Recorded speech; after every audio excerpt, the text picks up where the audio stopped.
Welcome back, everyone, to another episode on Living Your Greatness. This is Ben Mumme, and I have a new guest to the show today, and her name is Alison Armstrong.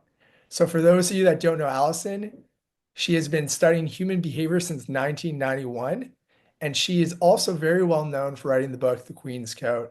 So, without further ado, Alison, so good to have you here. Welcome to the show. Thank you. I'm really glad to be here. I think we're going to have fun. Yeah, I think it's going to be a fun one. And I'm excited to kick off the interview with asking you a question specifically around love. I'd love Mm. to get your definition on what love means to you and why it is more important for more men and women to better understand the term love. Wow, no one's ever asked me that. Okay, let's see. I'm going to keep it short because I did a couple hours on this program called Causing Those Loving Feelings, because that's what people pay attention to the most, are loving feelings. But my take on love is that love itself is eternal and infinite. There's no, you can't find the edge of love. It's real and it's eternal and infinite. And having that experience of love, I wanted to know, okay, if love doesn't change, why does our personal experience of love change? Like feeling more love for a person or less love for a person. And then distinguishing, because I've had a lot of time to distinguish since 91, um, between loving feelings and in love. In love, it isn't just feelings of love, it's a mental state, right? It's a state of consciousness that I think of. I think of in love as like the opposite of eternal and infinite. In love is a soap bubble and it can pop very easily and by something shocking that happens or just by an irritant that's sort of rubbing on the little soap bubble. Just this little tiny irritation, this feeling of maybe not being completely respected or taken into account or believed in, thought of, right? All these kinds of things that can pop the love bubble. And so, and then that's distinct from feelings of love, which I would assert that we have a space, a physical space, where we feel love, and the size of that space, the capacity of that space appears to be determined by respect, admiration, and affinity, which would be liking someone. So feeling respect for them, feeling admiration for them, liking them, that when they do something that expands our respect for them, or whoa, our admiration for them, or oh, I like them so much, that expands our feelings of love. And when people say to each other, I don't love you anymore, that it's easily traced back to things that happened that had us respect less, admire less, like less. And so that space shrinks and shrinks, and it can shrink and seem to disappear completely and not be recoverable, although I think it can be. And so this in love bubble, and then this feeling of love. And I've just spent a lot of time on it because another part of what I've seen is that, and I was given an assignment in 2019. Okay, so for over 15 years, every year on my birthday, I have committed to letting go of everything that isn't love. And that's a whole adventure in itself. What's not love? It talk about sticking my face in things. It started with arrogance. Arrogance, vanity, jealousy, anger, despair. I mean, a whole long list. But in 2019, when I was like, okay, what's it going to be this year? The message I got was let go of everything that isn't love, especially for yourself. And my reaction was, oh no, please not that, anything but that. That seemed the hardest of all. But it ended up being pretty simple, where I just stopped doing the things that cost me respect for myself, that cost me admiration for myself, that had me like myself less. I stopped doing the crummy things you might think of, like talking myself out of going out into the snow or window wind or cold to give my horse her medicine at night. Right? I could talk myself out of that almost every night. And when I just like picked that, because I lost admiration for myself every night. And I was like, I started there. And and the search and behind it, Ben, is I'm going to say it appears this way because it's difficult to know the truth, but it appears that we will never let anyone love us more than we love ourselves. We'll never let anyone honor us more than we honor ourselves. If we don't honor ourselves, we don't model for other people. How do you honor me? How do you respect me? How do you take care of me? If we're not modeling it, which is the best way that people learn, maybe the only way that people really learn is by what they see modeled. If we don't model it, we're never going to have it in our relationships in any context. Okay, I'm going to pause myself. I know I've said a lot.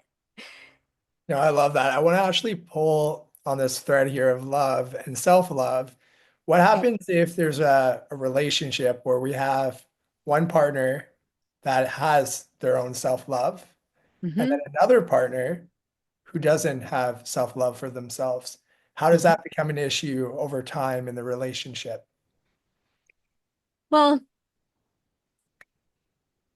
I would assert that what people might apply the word fulfilling relationships, um, I mean, where you end up filled up, right? Or filled up from it, that happens as much from giving what we need to give as getting what we need to get.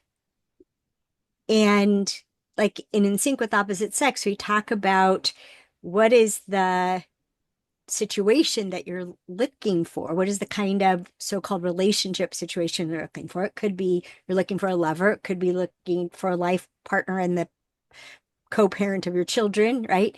In that context, what do you need to get where they're hurting without me even knowing it? It it isn't a decision on my part. But if someone doesn't receive being touched. They don't like to be touched. They don't want to be touched. They don't appreciate being touched. It hurts, right? So if you're trying to give to someone, right? If you're trying to express love to someone who doesn't love themselves and therefore is usually has some kind of conversation in their head about they don't deserve this, they don't deserve this, or because they think they don't deserve this, what you're expressing can't be real. You can't love me because I'm not lovable, right? So the experience of the person loving and wanting to express love and give love will be of being rejected, turned down, shut off, turned away again and again and again. And I think we're hurt more by not being received than we are by not being given to. Interesting. I enjoyed hearing about that in terms of just the fact that if we're not able to receive, Mhm. then how can that relationship even keep evolving and kind of building over time, It right? can't. Yeah, and it's not even, I mean, I think of it like this. Giving and receiving it's a spiral staircase. And it can be a spiral staircase to heaven or a spiral staircase right into the sewer. But they givers need to be received from. Receiving is a way to give. They feed off each other. They nurture each other. And if it's cut off, either in someone who isn't giving because, say, for example, their feelings were hurt and now they don't want to give anymore, or they experience being disrespected and they don't want to give anymore. If that's not healed, if they're not restored from that, then the end begins with the lack of giving. And Ben, I have a sticky note. I left it at home, so I'm gonna have to write a new one to put up in the in our motorhome. I have a sticky note that says, "Are you feeling loving, generous, and affectionate towards Dan?" And it's a way that I check myself to see, did I get hurt by something and I was trying to get over it and I wasn't able to release it or let go on my own. I actually need something from Dan about that. I'll check like if we call it 60/40. He's like 10 inches taller than I am and probably 85 pounds more than me. He's a big guy and I'm a little human. And so when we make food, I'll usually give him at least 60% of it. I'll take 40% of it. And then what I can't eat, he'll finish. So it ends up about 70/30. But I'll notice, like, if I've been hurt, I'll keep back.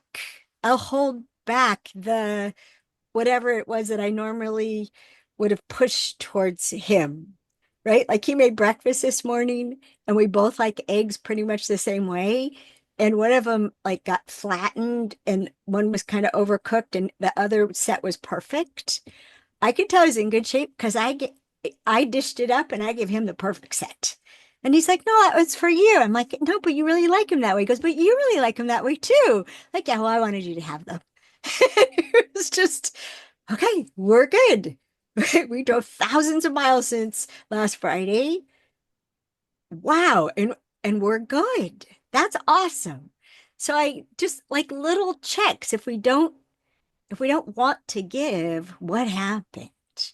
And it could have been like just a little snarky comment or something that wasn't received. It's so often something that wasn't received. Human beings are givers. Hmm. It's not just women, it's not just men, where we all are. And if and young people, little tiny people are givers. And often we think they're too young, right, to give that. They want to help. It's one of the ways that they want to give. They want to help. And we're like, no, you can't do that. Give that to me, right? And then they're totally bummed. And then we wonder why, as they get older, they're not taking on more and more accountability. Well, like, we shut them down quick. I appreciate you sharing, just like in your own relationship, but also even like for us to better understand to resentment, right? Like if we're feeling maybe something happened, right? And there's resentment, then with time that could compound and just build up, right? In the dynamic of the relationship, right? Between both partners. What are the most common things that you've studied in terms of resentment, that plays out, whether it's for women or even for men? What a great question. Um, well, decades ago, and I don't remember who it was, they called resentment aged anger. So like a wine, only more like a vinegar, right? Old anger. And um, I don't remember what year it was. Again, more than a decade ago, I started paying attention to anger. And we teach this in a course that's coming out this year online called Freedom from Being Ordinary. And I started studying anger as a spectrum.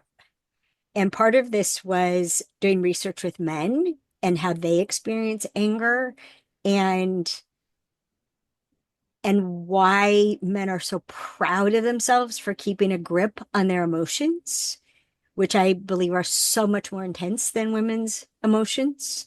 Um, yeah, which is another conversation. But But if you one way to think of anger is as this spectrum, and you could think of it like an alarm. So at the beginning, it you might experience it as annoyance or irritation, like this little right? Just some, you wish that hadn't happened, or you wish something would start happening. So if we think of the anger spectrum as a messenger that's telling us, I need something to start or I need something to stop, and maybe both. And if the whisper of it is at an annoyance or an irritation, if when we feel that we look to see what is it? What do I need to stop happening? What do I need to start happening? Oh, honey, could you take that with you? Right? So if we just at that little whisper we notice, we end up with a whole bunch more grace, if you will, gentleness, grace. But if we don't pay attention at the whisper, then it increases, like maybe frustration and aggravation. I encourage people to come up with their own words and in their spectrum. And then to where someone's like, I'm mad. I'm mad at you. And then I'm so angry. And then even furious, or an awesome word is belligerent. It can go all the way up. And it's harder and harder as it goes from that little tiny whisper, as it gets louder and louder. It's it does a couple of things. One is that if we express what we need, tainted by that emotion, which it is an emotion, it's energy and motion, it's and my husband taught me this, that only about like a year before he died, almost 3 decades together, he said, honey, if you tell me something you need when you're angry, no matter how much sense it makes what you need and that I want to give it to you, your anger taints it forever. And I can't do it for you. Mm. What? But it makes sense if you think about things that are said in anger, it it pollutes it, right? And I learned this from horsemanship because horses are they're empathetic and telepathic. And so they can see what you're picturing and feel what you're feeling. But emotion is like static on a television. So you could be picturing exactly what you want them to do, and they'll give you the picture. But if you're emotional about it, then it goes, and they can't see what you're asking for. I've watched this, I've tested this. And what if it's like that way for humans too? That when the higher we are in the anger spectrum, then the less people can hear us when we're asking for something. And so often resentment, we'll end up with resentment because what we needed to start happening or stop happening, it didn't change. And part of why it didn't change was how we approached getting it to change. And so there's all this work to do down at the low end of paying attention to what we really need. And we define a need as something, well, the dictionary says an urgent requirement of something. So a need or a requirement is something that makes a huge difference when you get it and has a huge cost when you don't. And that's important because the anger spectrum can also be triggered by an expectation, which some of the things we need, we expect. Some of the things many of the things we expect, we don't need. Some things we need, we don't expect and may never ask for because we think we don't deserve them. Because expectations are all about should, which it should happen. You can tell your expectations by, well, they should have done that. I should have done that. She should have done that. That never should have happened. Any decent person would know they should do that. So expectations can also trigger the anger spectrum, but an expectation being met when it's not a need as well, you're just not upset. And this was something that I learned from all the men I've listened to. That, and from the man I was telling you about before we turned the record on. So his name is Brooke, water polo player, right, for decades, passionate about it. And and it was darn, I was starting down that line. Oh my goodness. Oh my goodness, what was I gonna say? I lost myself. Oh, Brooke was the person. So so I you call them coaches these days. So when I started studying men, there were three entrepreneurs of different ages and stages that I was what I called their committed listener. I was their cheerleader. And Brooke was talking about his weekend and he wasn't looking forward to it because there were all these things that his mom wanted help with. And it was just like, ugh, this is not going to be a good weekend. And I came up with all these ways for him to get out of it. Well, you could say this, you could do this, you could do that. And he's like, oh, yeah, good idea, good idea. And then the next Monday, I found out he spent his whole weekend helping his mom. And I was mystified by it. And I thought, oh, he probably didn't want to upset her, right? I was thinking, so he had a good reason. He probably didn't want to upset her. That's why he did it. Well, this was the beginning of studying men, right? So we're talking March 1991. And I'd started listening more attentively and I'd started verifying. Oh my gosh, change your life, verify. So I said, Brooke, so after all that conversation, did you help your mom because you didn't want to upset her? And he actually did this. He went, ew. I'm like, what? He's like, ew, I would never do something for that reason. And no self-respecting man would.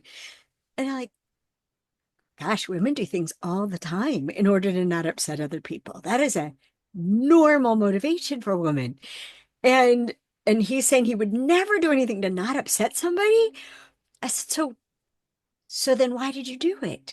And I got a whole lesson. It was beautiful. I got a whole lesson in duty that, well, I'm her son and she needed help. It's my duty, which set me years later of it learning about duty and that duty is something you define for yourself. No matter how much we try to tell someone it's their duty, it doesn't work. People decide themselves what their duty is, and whatever they do out of duty, they do to the standards of what they think their duty is. And it's between them and them. It's not between them and the other person. So I learned all about his duty as a son. And of course, he's going to help his mother. If she really needed help, of course, he's going to do it. And then loyalty. And then it went on to team, right? And being a team member and team sports and heroism and all that kind of stuff. And so it, I call expectations the mischief maker.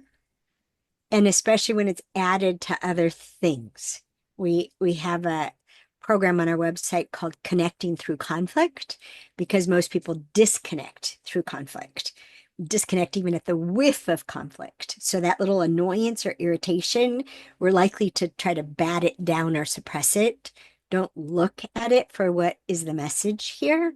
We'll just try to hope it goes away so it doesn't end up in a full-blown conflict. But when you need something and on top of that you expect it, then now you're going to have a car crash. If what you need is tied to your values, not the values you were taught, not the values you preach, the values you live by. If what you need is tied to your values, and on top of that, there's an expectation that the value is honored and the need is met, now you're going to have a whole pile up. And then the fourth source of conflict is preferences. If you have an expectation that someone knows your preferences, and if they really loved you, they would cater to your preferences, which a famous model was quoted as saying in People magazine that she knew her marriage was over to a famous actor when he brought her breakfast in bed with a cup of tea. And she had hot chocolate every morning for breakfast. And if he didn't know that after all these years of marriage, he wasn't paying enough attention. Well, he was probably at work when she was having her hot chocolate. But wouldn't it be nice to have breakfast in bed? Why make a big deal about the tea? But but it's something that happens. Like our awareness as women, the same thing that has us want to be careful and not upset anybody, also has us cater to people's preferences, which has us be on the lookout for your preferences, like watching closely. Oh, okay. I mean, there are people who have no idea that I know how they take breakfast, or at least how they did when I was with them. So anger, resentment, withdrawal, no longer giving, no longer receiving, even not receiving to get back at the person that you're mad at, it's inevitable if we're not awake, if we're not like on alert. Wait a second. And that's why I had that message. Am I feeling loving, generous, and affectionate towards Dan? Because the littlest thing, if it can be like it can be like a thorn that just keeps working its way in. You spoke about expectations, needs. You also Mhm. talked about resentment and all the feelings that come with that, depending on the person. And then I really appreciated you also talking about all the different types of conflict, right? There's four main conflict sources and how they come out in a relationship, when conflict is coming out, maybe because of our needs aren't being met or maybe expectations are too high. How could we, no matter how we're feeling, whether it's angry or maybe it's not anger, maybe we actually feel okay, but we're like, oh, our partner is a little sensitive, so we're worried about how to communicate. Essentially, what I'm trying to get at is how could we better navigate conflict and make sure that we still communicate our needs, no matter how we are feeling? Okay, I have 10 hours recorded on this subject, just as a warning. There's the ordinary ways we relate to conflict, with it which it gets worse or buried and then rots and is worse, right? Um, Extraordinary ways to relate to conflict would be okay, I'll see if I can just tick them off. One would be to not trust our perceptions. And a better way to say is probably question our perceptions instead of assuming that what we perceive and conclude, that it's our perception is accurate and our conclusion is going to serve us well. So first thing is just question your perception and your interpretations. And so if you approach a conflict from that point of view, you can change your languaging so you're not causing a huge disconnect from the very beginning. You're actually causing a connection. So you would say instead, um, I'd like to tell you how what you did seemed to me and how I interpreted it so that I can find out what's real for you and what you meant.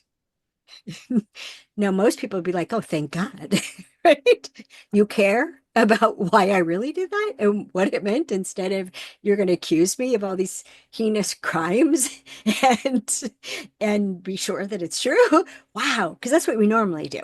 You did that because, and the other person is like, first of all, I didn't do that, and it wasn't for that reason. But the other person won't even hear that, right? We're just so sure. So if you say it seems like, right? It seems like I was trying to tell you something really important and you just cut me off and I interpreted that because you didn't care about what I was saying. You just cared about what you were thinking about it, not what I was actually saying. So I'm willing to be wrong. I'm hoping to be wrong. Can you tell me what happened? And then as we teach in the Queen's Code, right? Wait for the well, right? Wait for the well, listen to learn what matters to the other person. And you may find out that they didn't do what you think they did, or that they were triggered by something and they're even so, I'm so sorry. I was triggered when you used that word. Could you pick a different word? No, get used to that word. Well, that's not such a partnership. Okay, what word would work? Right? So partnership, you're adapting where you can without sacrificing yourself. So you're adapting where you can, but you're not adapting where you can't, where it's going to be a huge cost. So I have to teach women this a lot because we'll usually say it feels like it's a classic for a woman to say to a man, it feels like you don't love me. And a man's response to that is, I can't control your feelings, right? It's a trump card. And we want it to be the beginning of a conversation, and we don't realize we just played the trump card. I can't change your feelings. If we say it seemed when you did that, it seems like you don't love me. Or if we just say it seems like you don't love me. What? What did I do that makes it seem that way? Right? Like it's something a man can lean into, any person can lean into. It seems like you don't respect me. Oh my gosh, what did I do that seems that way? Well, you said such and such. Yeah. Well, and that meant such and such. Oh no, I didn't mean that at all. Really? So there has to be this kind of, we're going to get each other out of this hole, right? We're going to, and men taught me this, right? That when they're looking for a mate, they're actually, a woman thinks you're the one if there are no problems. And so if we have a problem, we hide it. And we hope that it goes away before you find out there was a problem and then realize maybe we're not the one because we know we want you to be the one. Ay, ay, ay. But men, even a man as young as 19 years old, his mom said, so what do you think about your new girlfriend? Do you think she's a keeper? And he said, I don't know. We haven't had any problems yet. and, and so and taught me like, well, the question is when a problem arises, are you going to make me the problem or are we going to be on the same team and solve the problem together? And when I've asked so many men, why did you marry your wife? And they again and again and again, I'm not sure there's any well, the only difference probably would have been my husband, which is one of the other answers. I knew I could make her happy. Um, but what men will say is, well, we gotten through so much together already. I knew we could handle anything. And which goes into the scanning for complementary strengths. That's what you as men do naturally. It's like you're consciously or unconsciously filling a team. And you're not looking for someone with your strengths. You're looking with someone who their strengths, you'll amplify each other's ability to produce results, including in a mate. You you're not looking for weakness. Women think men are looking for a damsel in distress. No, that's counterinstinctual. We're not going to survive. You're looking for complementary strength that she admires what you're a genius at. And she's a genius at something else that goes well, right? And so you can admire each other and you can call upon each other's strengths. Well, we need you on this.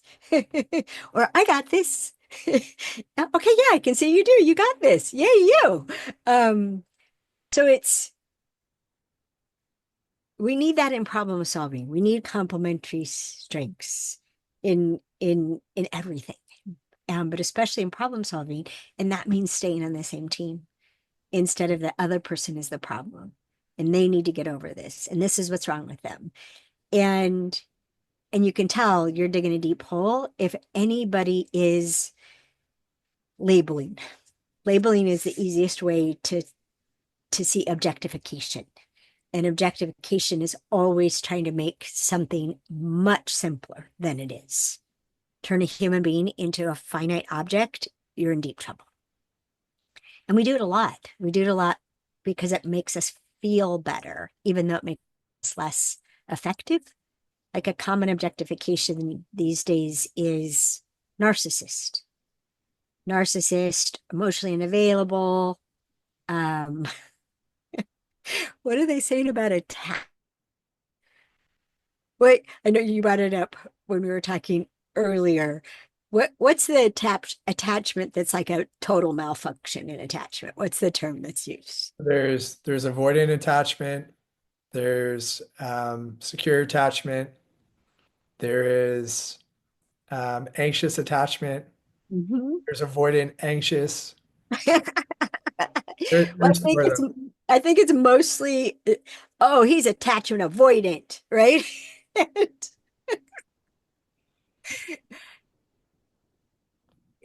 we it's normal for us to keep seeking ways of labeling and categorizing to empower ourselves, but they're often fraught with hazards.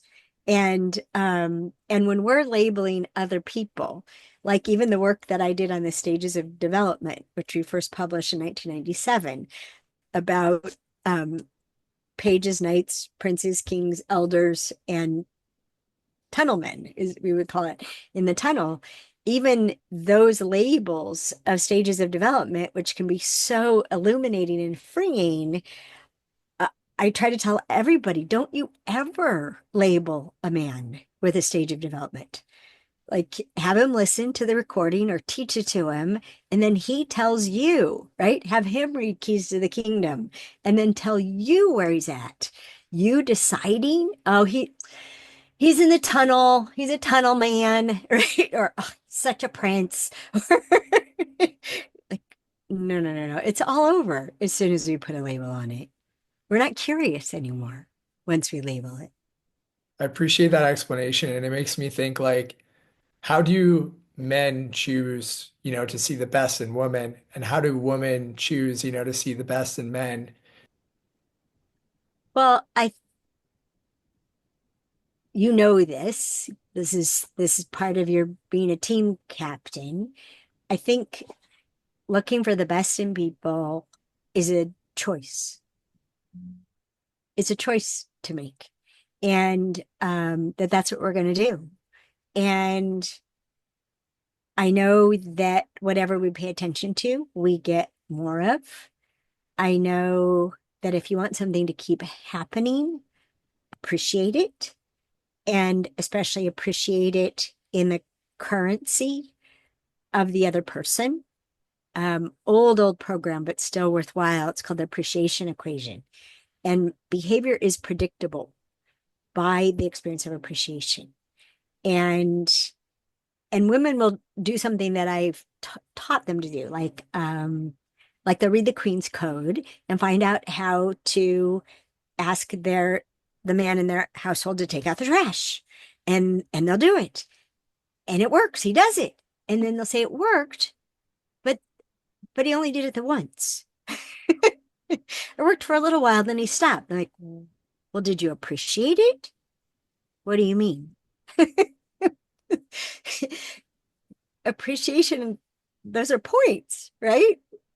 Both men and women, we play for points.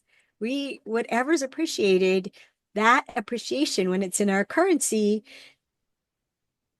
it gives us the energy back that we spent. And if done well, it gives us even more. So then we have even more energy. What else can I do for you? Right? So you can tell when there's been an abundance of appreciation because a person naturally reacts like, was there anything else I can do? And you'll appreciate this. I mean, they literally are currencies. Like for some, one of the things that men taught us in a platonic situation to, look a man in his eyes and sincerely, which means the feeling matches. Men taught me this. You guys are so much more sensitive than you think. And and then we think, and sincerely say thank you. That's a currency of appreciation, right? To be chosen to provide that, to be chosen to lead. And it's funny, Ben. I got back from Canada. We do a course north of Edmonton each summer with horses called Core Partnership. I got back from Edmonton, desperately wanted to wash the motorhome, pulled into a big thing. It needed 8 quarters. And this 1 quarter kept getting spit out of the machine. And I'd try to push it harder and have it go. I'd push it lightly and have it go. I was trying to finesse this quarter into the machine. It was the 8th quarter, and I desperately wanted to wash the motorhome. It was a loony. It was Canadian. It was not US currency. And the Canadian quarter is just tiny bit smaller and thinner than the American quarter. And appreciation is like that. We need to match what means the most to other people. And we need to tell people how we like to be appreciated, because often people think they're appreciating us, and we don't feel appreciated, and they're just expressing it in a different currency. And we have to line those up and express it like, so first I thought at one point maybe the problem was that men didn't want to be married, because there were so many women desperate to be married. Maybe men just don't want to be married. And so I asked men, do you want to be married? And almost all of them said yes, but they always qualified it. They would say yes to the right person. Yes, when I meet the right person. Yes, hopefully I'll meet the right person. Yes, I think I've met the right person, but it's not the right time. I hope she sticks around, right? And so that sent me on this inquiry of asking what makes a woman the right person to marry. And it ended up being 12 things that men said again and again and again. And the emphasis was different, sometimes because of their stage of development or their experience or their past or their future. But the same 12 things came up over and over again. And one of them was, she likes me. She likes me. And, Bridget Jones' diary, I like you just the way you are. And Bridget goes crazy with that. We need it so badly to be liked just the way we are, but so do men. And so one of the things in friendship, one of the things in romance, one of the things in something that's beginning and developing is to look for, what do I like about him? What do I like about him? What do I like about her? And then say it. I mean, 4 years into my relationship with Dan, he'll do something and I go, oh, I like that about you. Right. And now we have this different lifestyle. There's all these new things. I learned something new about him today. Oh, I really like that you did that. And I like that about you. And he's one of the best receivers on the planet. He says, you're welcome.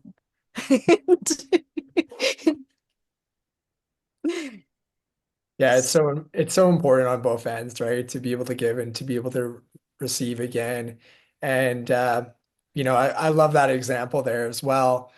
But it makes me think too, like, when we think of any couple, whether it's been 5 years, 10 years, 20 years, 30 years, or even 45 years, like my parents, or, people that are just starting out, it's a fresh relationship, they're getting to know each other. I sometimes feel that it's so important. We could get lost sometimes with being rigid rather than playful. How can couples weave in or reintroduce playfulness into their relationship when life feels like it's stressful or it's routine and they're like feeling more like roommates? Yes. What would your thoughts be? Well, I know we have a video on YouTube at Alison Armstrong Videos about playfulness, because it is a hugely attractive quality, and I would say it's necessary. If you're going to keep love and attraction and the upward spiral, if you're going to keep that alive, playfulness, you're dead on. It's huge. And playfulness is a way of being that requires energy.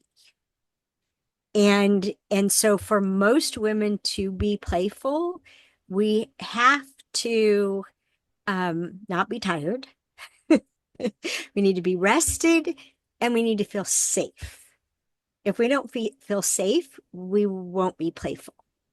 And safe is, I mean, so much of my work is about safety and security. And and men generally only use the word safe when they're talking about physical safety. So like, okay, the kids are safe, my wife is safe, is everybody safe, right? Um, or on our website, there's a sample of the Understanding Women course that shows us doing an exercise that that Tony Robbins picked up on and does in his courses. Um, but it's an exercise to demonstrate the difference between physical safety to men and to women. And it's huge. And watching the men's faces and the women's faces as we do the exercises is huge. And mostly I hear men use the word secure, right? That security is it's a feeling, but it's also based on facts. And security in a relationship will come from a man thinking that he's able to meet the needs of the other person and seeing that he can contribute to that person being happy. And I intentionally didn't say make her happy. Men hold themselves to account for making women happy, but about 95% of a woman being happy is on her. We can't be happy if we haven't slept enough. We can't be happy if we haven't had enough quality alone time. We can't be happy if we haven't received enough affection, whatever that is for us. We can't be happy if we haven't been listened to. We can't be. I mean, there are so many things we got to take care of and either ask for support with in order to be happy before what a man can do will actually tip us over the edge to that extraordinary feeling. And that's another thing to be in partnership about. Um, if a man can't make a woman happy, he can't win. He can't win and he won't feel secure in the relationship.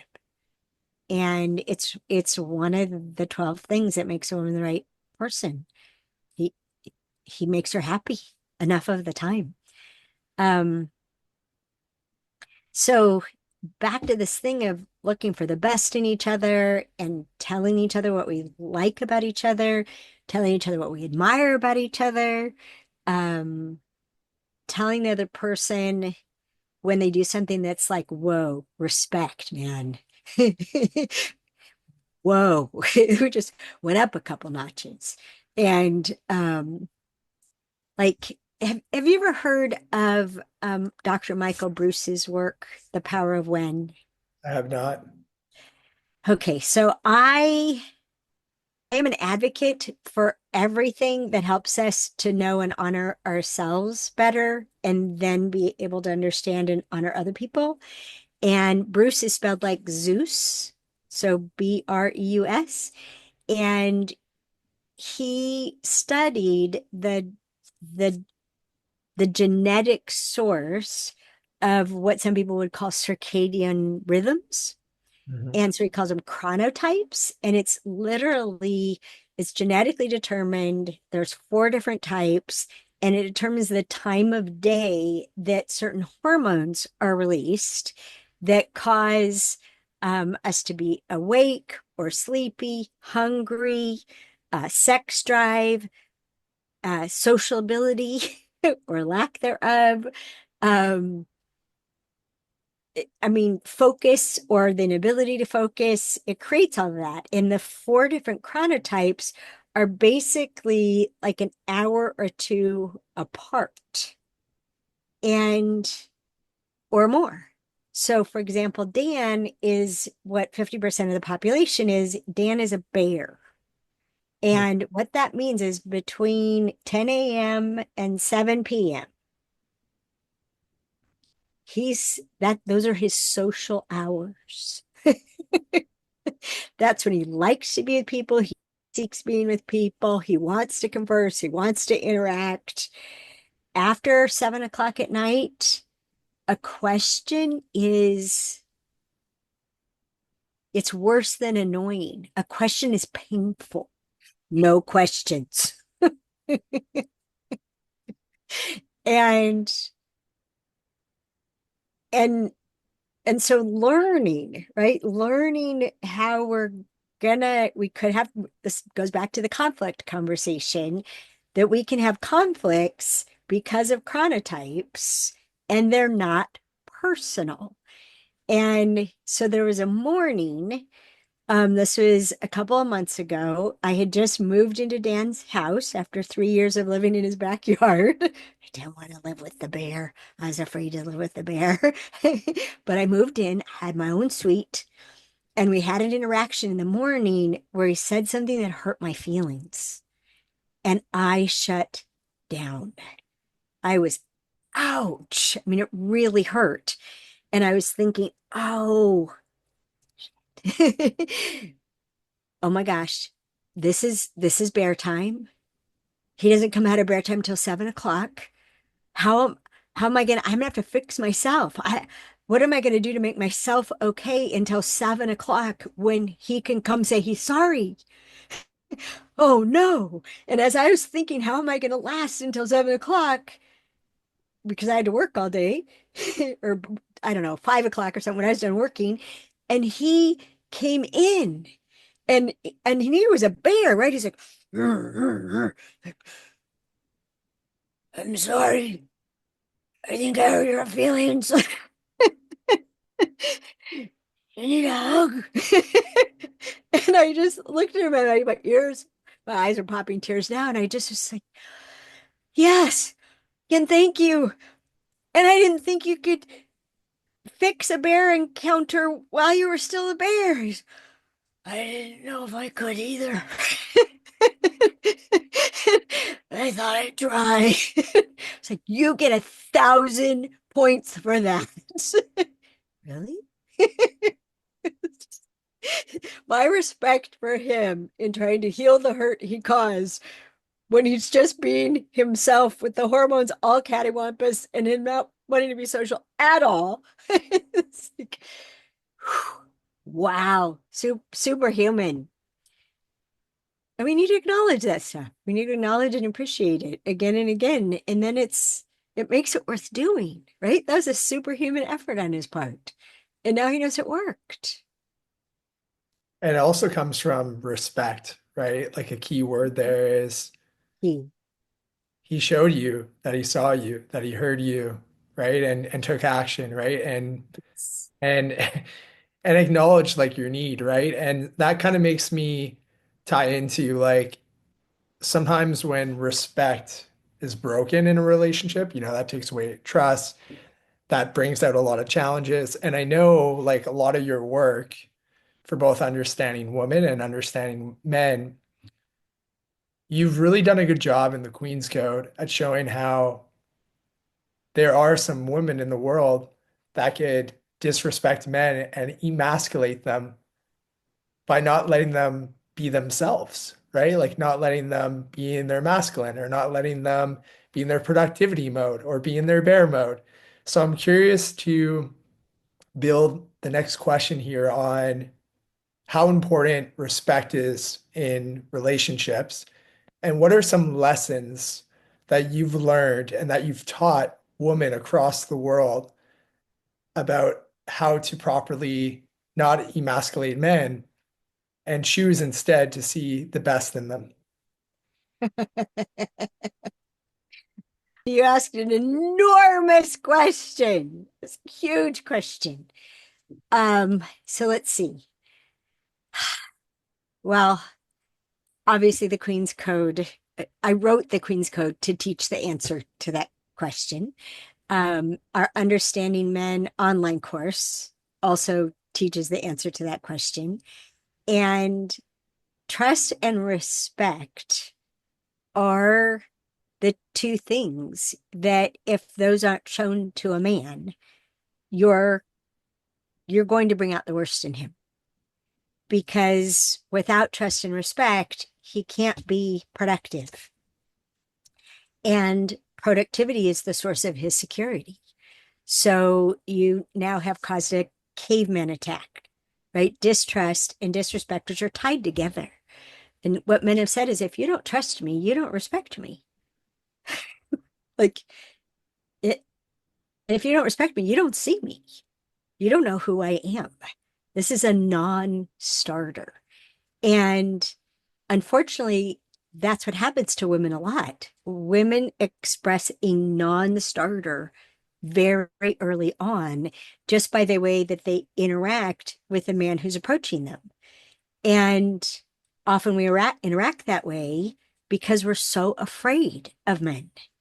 We perceive the strength and we're afraid it will be used against us. And a lot of us are what the monks of, I always forget the place, they train German shepherds. They're amazing puppy trainers. And they're called fear biters, right? So there's a difference between an aggressive dog and a fear biter. And so many women are fear biters. And men don't know. And this is my hope for men in reading the Queen's Code and especially listening to the audiobook, because then I'm telling you the story. I think I didn't write the Queen's Code. I did Hmm. all the research that backs it up. But when I sat down to write it, a movie screen opened. I typed as fast as I could. And my hope in men reading it and listening to it and all the things that trigger women to emasculate, all the ways that women do emasculate, and then all the ways we justify having emasculated, that literally if we can look into a woman's eyes and just see the terror, that attack is a fear biter and it's terror. And if it's not entirely terror, then it's terror and frustration and terror that we have no idea how to get what we need. So I'm going to have to leave it at that.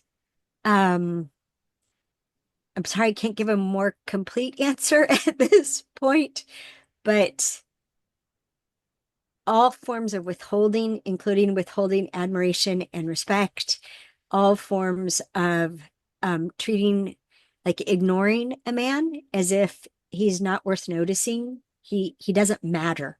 Treating a man in any way that he doesn't matter, that he's not. And we do this out of fear. We won't eye contact out of fear. We won't smile at a man out of fear. And those are life giving. Those are acknowledging and life giving, and they have respect inherent in them. And I guess I'll just conclude with I was in Atlanta, walking down the street, happy camper, felt so at home in Atlanta my first trip. I walked by a construction site, and these men started hooting and hollering at me. And woo, woo, woo. It's about 30 years ago. And I had the terror reaction that women have. And then I took a deep breath, remembered who men are. I was there to lead a workshop. And I turned and I said, "Good morning." And it, in that moment, I granted humanity to these men, and their response was instantaneous. And they're like studying, good morning, ma'am. You look real pretty today. Well, hope you have a nice day. It's all respect, all honoring.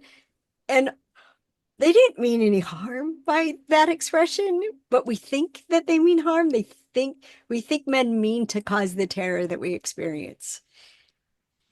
Only a small percentage ever would. The rest are sheepdogs that would gladly protect us from all of that. How can we make sure to choose love over fear so we can live an extraordinary relationship? Oh boy. I would say, Ben, you can't make sure you do. Because every time you do is a conscious choice. And it's what I would call a victory of human spirit. So have the fear. The way I think of it is like instead of sitting in a chair, imagine you're sitting in a couch and you have the fear sit next to you instead of on your lap, smothering you. Just like, okay, fear, have a seat here so I can think clearly. I choose love. It's as simple as that. The fear doesn't have to go away to choose love. Um, Maybe, Ben, we have to stop being afraid of fear. We would call it collapsing our space. We think fear is bigger than us. And the moment we think it's bigger than us, it is bigger than us. Well, imagine it's not bigger than us. Imagine it can be set on the seat beside you. And now you can be back to yourself, capital S self, and choose love, choose generosity, choose kindness, choose all those kinds of expressions of love. Allison, I just want to take this last moment, to really thank you for being here today. Thank you for sharing all your wisdom that you have from all your research. Mm. And before we sign off, like, are there any last words or anything else that you want to share? Um, well, I appreciate you and what you're doing. I'm glad to be here. I answer questions 10 hours a month for the people who are participating in our online curriculum. And if you post it this month, this is our 30th anniversary. So all our online courses in our curriculum, the understanding level and the being extraordinary level, they're more than 30% off. And it's one of my favorite things to do, to answer the questions of the people who have the courage to take on a completely different way of relating to men and women and themselves.